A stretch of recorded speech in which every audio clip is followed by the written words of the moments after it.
కాదు. దేనికోసం? దేవుని యొక్క సువార్తని ప్రకటించడానికి నేను ప్రత్యేకించబడ్డాను, నేను పంపబడ్డాను. కాబట్టి నేను నా పనిని పరిపూర్ణంగా చేయడానికి సిద్ధంగా ఉన్నాను. నా పని చేయడానికి నేను పరిపూర్ణంగా సిద్ధంగా ఉన్నాను. ఆ విషయంలో ఎలాంటి అనుమానం లేదు. నాకు దేవుడు ఇవ్వబడినటువంటి ఈ కాలంలో నేను చెప్తూ ఉన్నా, దేవుడు మిమ్మల్ని కూడా తన బిడ్డలుగా ఉండవని మిమ్మల్ని ఎన్నుకున్నాడు అని దేవుడి యొక్క సందేశాన్ని పౌలు గారు రోమా ప్రజలకి తెలియజేయడం మనం ఆలోచిస్తున్నాం. ఈ రోజు మొదటి పట్టణంలో పంపబడిన వాడు దేవుడి చేత పంపబడిన వాడిగా, దేవుడి యొక్క సువార్తకుడుగా, దేవుడి చేత పంపబడినటువంటి ప్రత్యేకించబడిన అపోస్తలుడుగా నేను మీ అందరికీ చెప్తూ ఉన్నా.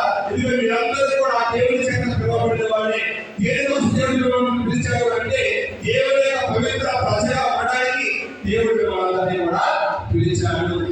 కాబట్టి మీరు ఆ పిలుపుకున్నటువంటి జీవితాన్ని జీవించండి అని పౌలు గారు రోమా ప్రజలకు తెలియజేయడాన్ని మనం ఈరోజు చూస్తున్నాం.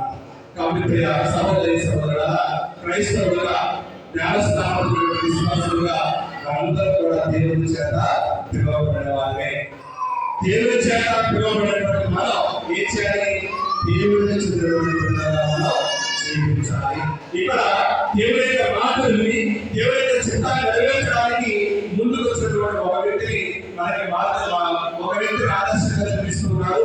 అలాగే దేవుడి మాట వినకుండా దేవుడి యొక్క మాటలు ధిక్కరించినటువంటి ఆవాసాలను కూడా దేవుడు మనకి చూపిస్తున్నాడు. ఎవరిని ఆదర్శంగా తీసుకుంటాం?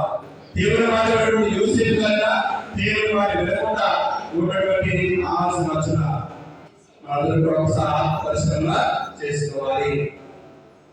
దేవుడి యొక్క ఆ ప్రణాళికని, ఆలోచనని అర్థం చేసుకున్నటువంటి యోసేపు